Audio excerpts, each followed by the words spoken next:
અમરેલીના સ્થાનિક રાજકારણમાં ભાજપે એક મોટો દાવ ખેલ્યો છે। જાણીતા લોક સાહિત્યકાર માયાભાઈ આહિરના દીકરી સોનલબેન ડેરને ભાજપે ટિકિટ આપી છે। ત્યારે ક્યાંથી ચૂંટણી લડવાના છે સોનલબેન ડેર અને તેમના રાજકારણમાં પ્રવેશની જાણીશું તમામ વિગતો આ વિડીયોમાં। નમસ્કાર, નિર્ભય ન્યૂઝમાં આપની સાથે હું મયુરી। સ્થાનિક સ્વરાજની ચૂંટણીમાં અમરેલી ભાજપ માટે એક પડકાર બની રહ્યું હતું। અમરેલી ભાજપમાં ભંગાણના સતત સમાચારો સામે આવી રહ્યા હતા।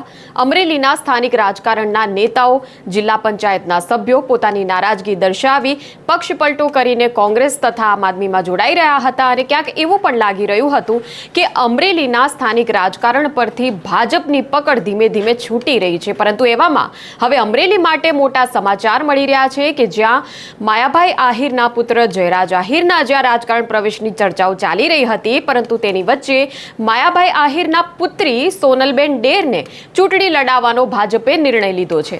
અમરેલી જિલ્લાની લાઠી તાલુકા પંચાયતની ચાવંડ બેઠક પરથી સોનલબેન ડેરને ટિકિટ મળી છે। હવે આ સમાચારને લઈને અમરેલીમાં લાઠી તાલુકાના સમીકરણો ચોક્કસપણે બદલાઈ જવાના છે। ભાજપે મોડી રાત્રે જિલ્લા પંચાયત, તાલુકા પંચાયત અને નગરપાલિકાઓ માટેના ઉમેદવારો જાહેર કર્યા હતા અને સમગ્ર અમરેલીમાં હવે આ વાતની ચર્ચાઓ થઈ રહી છે કે પ્રતિષ્ઠિત ચહેરાને અમરેલીમાં ચૂંટણીના મેદાનમાં ઉતારવાનો ભાજપનો આ દાવ કેટલો સફળ રહેશે।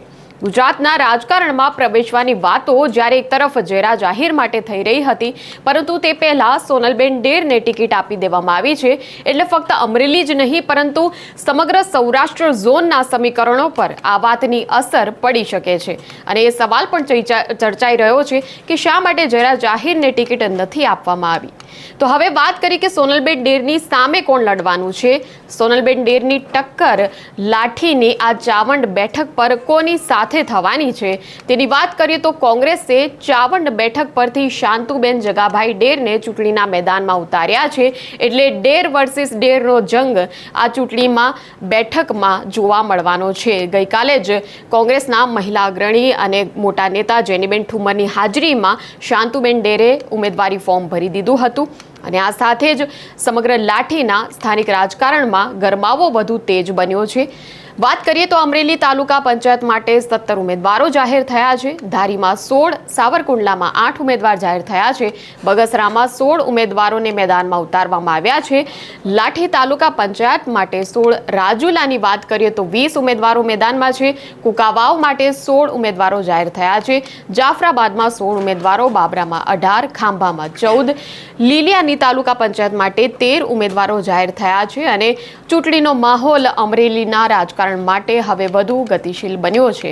જિલ્લા પંચાયતની જો વાત કરીએ તો 34 જેટલી અમરેલી જિલ્લા પંચાયતની બેઠકો છે અને અત્યાર સુધી 28 ઉમેદવારો ભાજપ દ્વારા જાહેર કરી દેવામાં આવ્યા છે।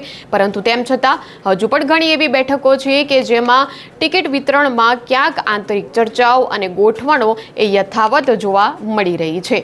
ત્યારે સોનલબેન ડેરના રાજકારણ પ્રવેશ અંગે તમારા શું વિચારો છે, તમારું શું માનવું છે, ચોક્કસપણે કમેન્ટ સેક્શનમાં અમને જણાવશો અને આવા જ પ્રકારના વિડીયો માટે જોતા રહો નિર્ભય ન્યૂઝ અને અમારી ચેનલને લાઇક, શેર અને સબસ્ક્રાઇબ કરવાનું ભૂલશો નહીં। નમસ્કાર।